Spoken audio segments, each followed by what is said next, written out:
As a conservatory graduate with enough skill to seriously pursue a career as a pianist, I often found myself frustrated by the comparisons made between myself and less skilled amateurs who merely played chess for fun. This irritation was compounded when observing the dynamic between my oldest son and his wife. Despite my son's musical talent, his wife often looked down on him, considering herself superior due to her background in music education. Even when his own playing was being mocked, my son chose not to respond, exhibiting a lack of confidence that left him submissive to her demands. It pained me to see my son belittled and dominated mentally, and I couldn't help but wonder why he remained in such a toxic relationship. Despite being a kind and attractive man, he seemed resigned to endure her demeaning behavior. These thoughts weighed heavily on my mind as my husband and I coincidentally encountered my son and his wife at a jazz bar. With the scheduled pianist running late, we volunteered to fill in, unaware of the twist fate had in store. I'm Melissa, 72 years old, happily living with my husband James. With our eldest son Thomas, married, and my husband retired, we relish the freedom to indulge in life's simple pleasures. One such joy is our shared love for music, often enjoying impromptu jazz sessions together. However, our contentment was marred by our strained relationship with Thomas's wife Amanda. From the moment we met her, there was an underlying tension, exacerbated by her disrespectful remarks towards Thomas's musical abilities. Amanda's disparaging comments during our first meeting shocked me. Her criticism of Thomas's piano skills, despite his dedication and passion, left me speechless. While my son's heart had been broken by past failures, Amanda's callous remarks only served to deepen his wounds. Despite Thomas's attempts to downplay the situation, his discomfort was palpable. It was heartbreaking to witness my son's confidence shattered by his own wife's cruelty. As the evening unfolded, tensions reached a boiling point when my husband finally confronted Amanda's disrespect. Despite his anger, she remained unfazed, further cementing my concerns about her character. In that moment, I couldn't help but question how someone could be so blatantly rude, especially when meeting their future in-laws for the first time. I didn't feel any love toward my son. "Thomas, are you sure you want to marry her?" I asked, hoping he would reconsider. "Yeah, the only woman who'd want to marry a guy like me is Amanda," he replied with a tone of resignation. "That's not true," I insisted, but he remained adamant. His voice carried a hint of pain, a stark contrast to his usual humility. Despite my objections, Thomas went ahead with the marriage. But since then, he seemed trapped under his wife's control. She shunned household chores, claiming they'd harm her hands, leaving everything for Thomas to handle. He sounded miserable whenever he called, but he refused to entertain any notion of separation. I couldn't comprehend his reasoning until one day, while shopping for my husband's birthday gift, we stumbled upon Amanda in the mall, arm in arm with another man.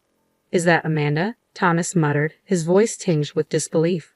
As we confronted her, she showed no remorse, brazenly admitting to her affair. My son's face drained of color as he struggled to process the betrayal. In the midst of the confrontation, Amanda turned her attention to Thomas, belittling him with callous remarks and attempting to manipulate him into staying with her. But despite her attempts to control him, I urged Thomas to break free from her grasp. It pained me to see him subjected to such cruelty. In the end, as Amanda tried to convince him of his dependence on her, I pleaded with him to see his own worth and to not succumb to her manipulations. "Thomas, you should break up with her," I implored, my heart heavy with concern. "Sorry, Mom," he replied, his voice tinged with resignation. "I will break up." "Why?" I asked, perplexed. "You wouldn't understand. You're good at everything.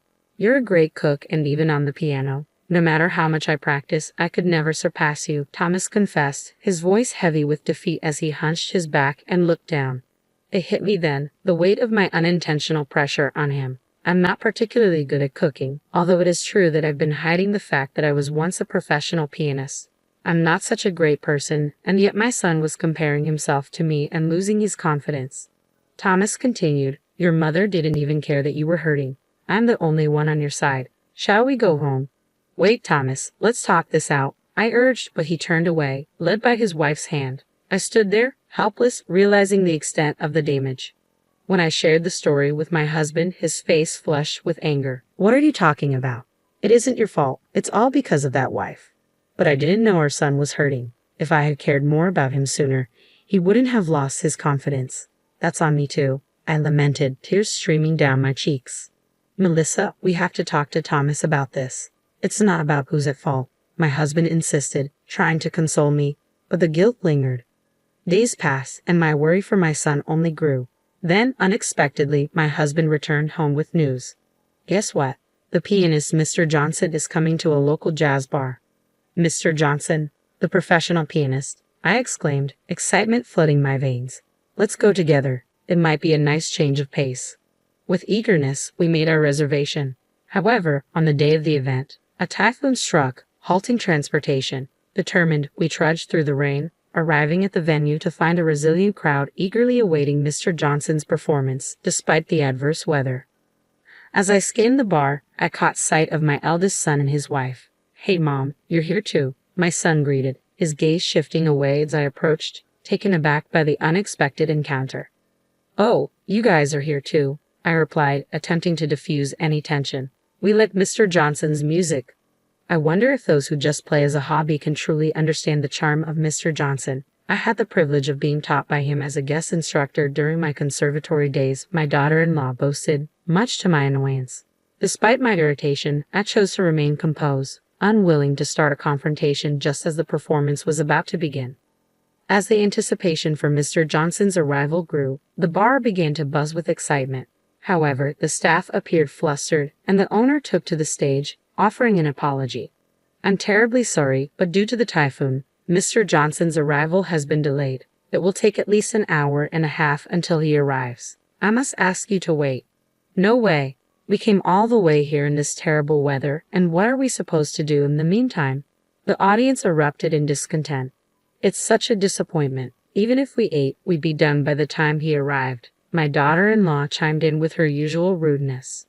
Frustrated murmurs spread through the crowd, with some patrons preparing to leave despite the rare opportunity to hear a live performance. Unable to sit idly by, I turned to my husband with a proposal.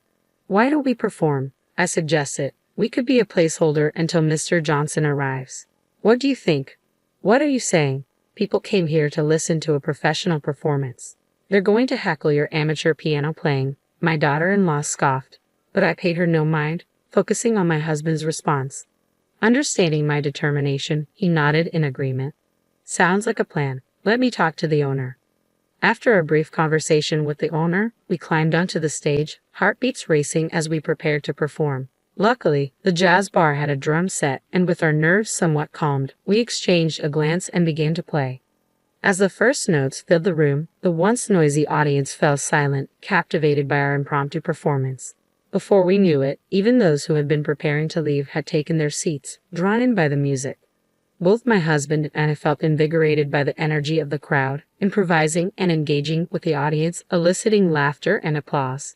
In that moment, as I locked eyes with Thomas, I could see the surprise and enjoyment in his expression, bridging the gap between us with the universal language of music. I approached Thomas and gently took his hand. "Mom, what are you doing?" "Let's play together," he protested, but I insisted. "Music is about having fun." We settled on playing When You Wish Upon a Star, a song we used to play together when Thomas was in elementary school. My husband waited patiently, ready to keep the rhythm on the drums. "It's okay, leave it to me," I reassured Thomas. With hesitant hands, he placed his fingers on the keyboard as instructed, and soon, he began to play. It was clear that he remembered the piece from all the practice he had put in back in the day. His smooth movements brought a smile to my face, and cheers and applause erupted from the audience. Encouraged by their response, Thomas's face lit up, and he joyfully continued to play. It was as if he had returned to his childhood days. Before we knew it, an hour and a half had passed.